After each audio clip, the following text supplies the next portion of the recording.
안녕하세요. 박승배 변호사입니다. 오늘은 전세 사기 당하셨을 때 전세 보증금을 받아낼 수 있는 방법에 대해서 알아보는 시간 가져보도록 하겠습니다. 이미 몇 년 전부터 기승을 부린 전세 사기 문제는 오랜 기간 사회적 이슈가 되어 왔는데요. 아직도 고착화된 사회 문제로서 현재 진행형인 상태입니다.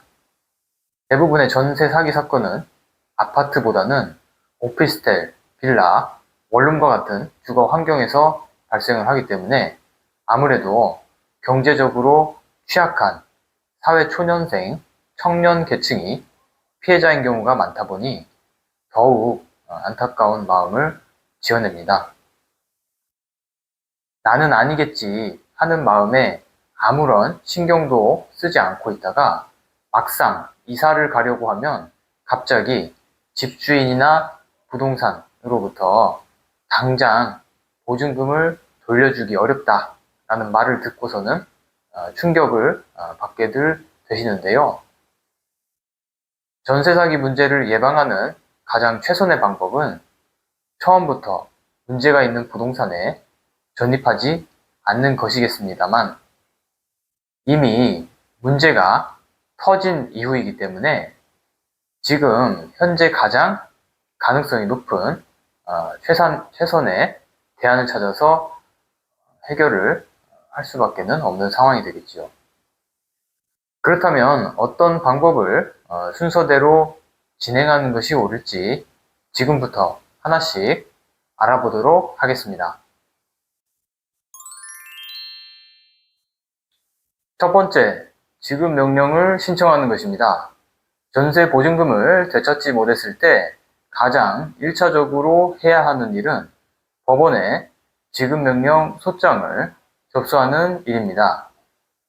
지급명령은 간이 민사소송 절차로 법원에 이러이러한 일들로 인해서 내가 채무자, 즉 임대인으로부터 돈을 받지 못했으니 되찾아오기를 원한다 라고 신청을 하는 제도인데요. 집주인이 지급명령 소장을 받고도 2주 이내 이의하지 않으면 판결과 동일한 효력이 발생하게 됩니다.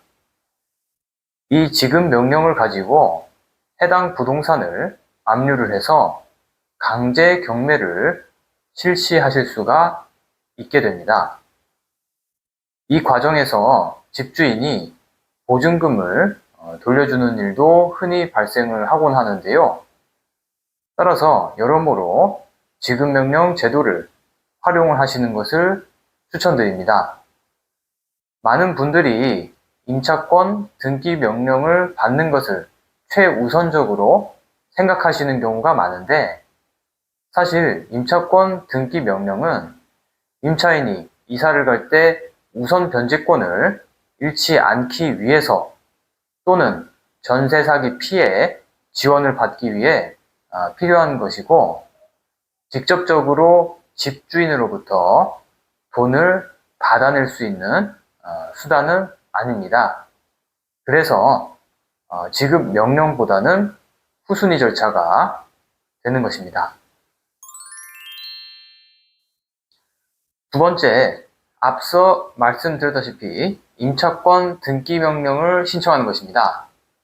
임차권 등기 명령은 보증금을 반환받지 못한 상태에서 임차인이 이사를 가게 되거나 전세 사기 피해 지원을 받기 위해서 필요한 절차입니다. 주택임대차 보호법에 의하면 임차인은 전입 및 확정일자 순으로 먼저 대항력을 보유하게 되는데요. 만일 이사를 가게 되면 이 대항력을 잃게 돼서 나중에 설령 부동산의 경매가 진행이 되더라도 그 배당금으로부터 자신의 몫을 제대로 챙기기가 어려울 수가 있습니다. 이때 임차권 등기가 대항력을 유지해 줄 수 있기 때문에 등기 명령을 신청하곤 하시는 것이지요. 전세 사기 피해 지원은 국토교통부, 주택도시보증공사 등의 정부 기관에서 시행하는 제도입니다. 요즘에는 온라인을 통해서도 간편하게 피해 지원을 신청할 수 있는데요. 전세 사기 피해자로 인정을 받기 위한 요건으로서 임차권 등기 명령을 요구하는 경우가 있어서 피해자 지원 신청에 있어서 필수적이라고 하겠습니다. 세 번째, 형사 고소 진행을 고려해 보는 것입니다.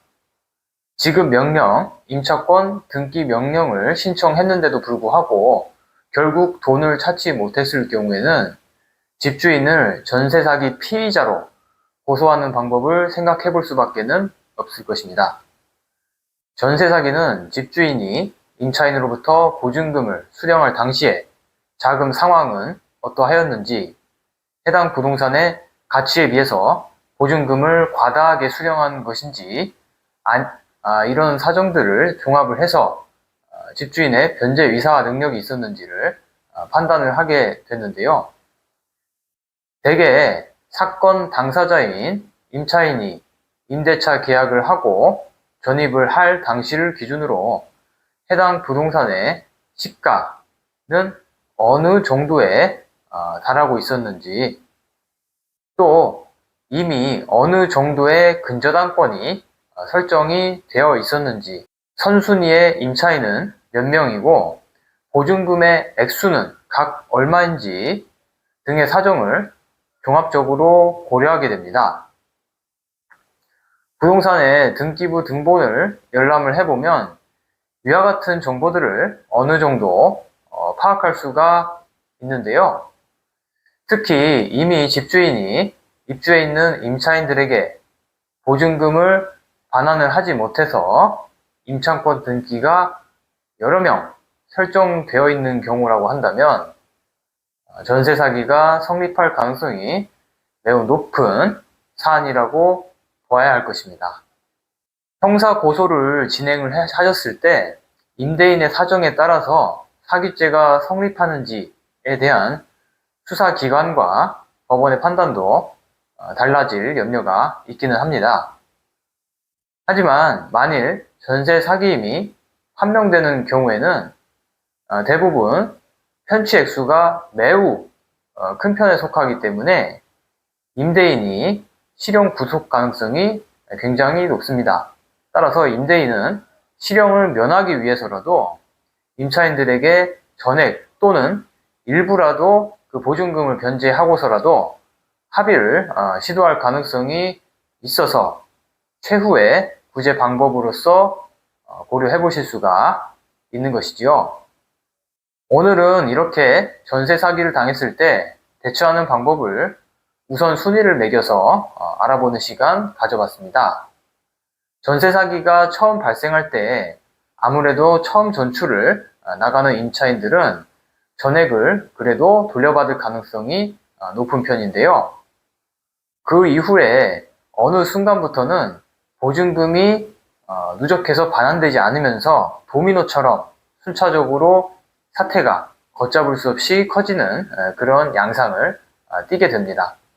따라서 가급적 문제 발생 초기에 지급 명령과 같은 법원을 통해서 임대인에게 압박을 가하는 수단을 적극적으로 행사하실 것을 권고를 드리는 편입니다. 전세 사기 피해를 당했다면 절대 혼자서 인터넷을 찾아보면서 해결을 하려고 하시기보다는 가까운 법률 상담센터 또는 법률 전문가의 도움을 받아서 현명하게 문제에 대처하실 수 있었으면 좋겠습니다. 오늘도 영상 시청해주신 여러분 감사드립니다.